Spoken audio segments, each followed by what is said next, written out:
Karibu mpenzi mtazamaji wa Nebuye TV. Kwa siku ya leo tuko live moja kwa moja tukiangazia kuhusiana na furaha ya bata na tukiangalia bata wanavyogelea. Kwa hiyo mpenzi mtazamaji, kama na wewe ni mfugaji wa bata, hakikisha kabisa pale katika mazingira ambayo wewe unafugia bata wako tuko na maeneo ambayo mvua ikinyesha maji yatatoa ili kusudi bata waweze kuogelea kama unavyotazama hapo. Kwa hiyo bata wanaogelea hapo ni faida kubwa sana. Utawasikia bata wanavyogelea, wanavyoenjoy, ni faida kubwa sana sana sana, na ndio uwepesi wa ufugaji wa bata. Maana ufugaji wa bata tofauti na ufugaji wa kitu kingine. Kwa hiyo tuko pamoja, naomba uweze kutazama hatua kwa hatua, uweze kuangalia bata wako wanavyofurahia,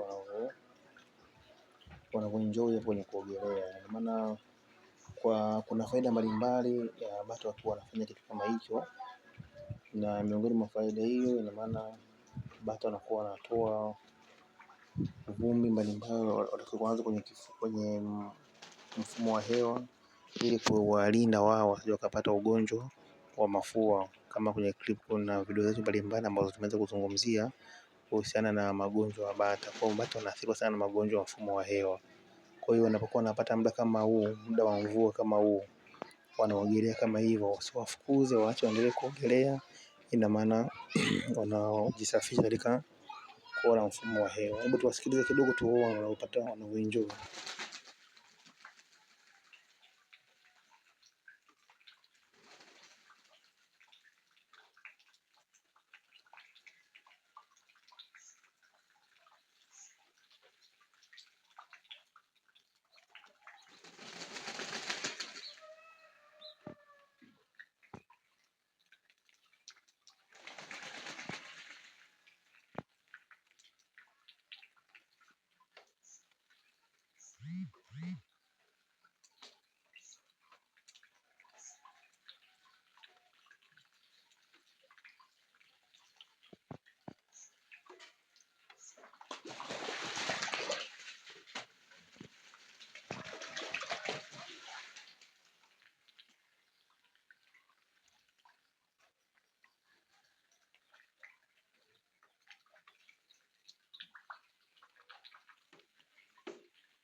Ndio kama hivyo mtazamaji, unaendelea kuangalia, unatazama, unaangalia wao wanavyogelea.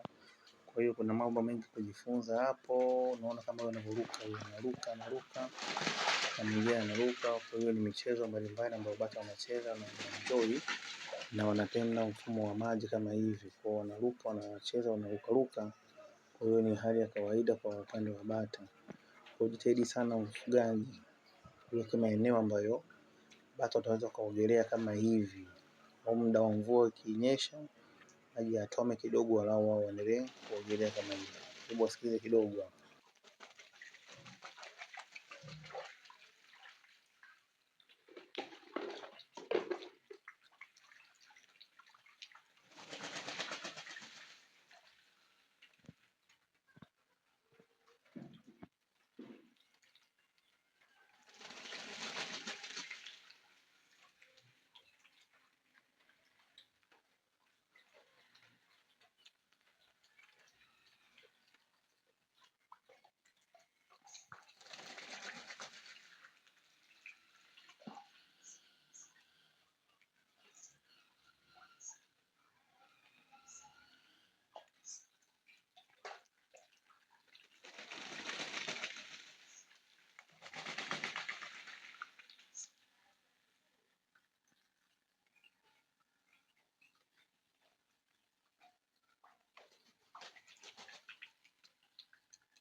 Nikukumbusha tu mpenzi mtazamaji, kipindi ambacho unaendelea kutazama, ukumbuke kusubscribe, ukumbuke kulike na kushare, na uendelee kutufuatilia, na tunasoma comment kwamba wewe unafuga bata ukiwa katika eneo gani unatokea, na eneo gani unafugia bata wako. Unafuga bata ukiwa eneo gani, na unatazama video hii ukiwa sehemu gani, mpenzi mtazamaji?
Nikukumbushe tu mpenzi mtazamaji, kumbuka kusubscribe, kumbuka kulike na comment. Na mwisho video hii ndio mwanzo video nyingine bomba inahusiana na mambo ya ufugaji wa bata pamoja na video zingine mbalimbali. Kwa siku ya leo tunashukuru kwa kuweza kutufuatilia. Kubwa tu tunaomba support yako ya comment, ya kushare na kusubscribe, na pia kuna swali ambalo nimekuuliza hapo, naomba majibu yake mpenzi mtazamaji.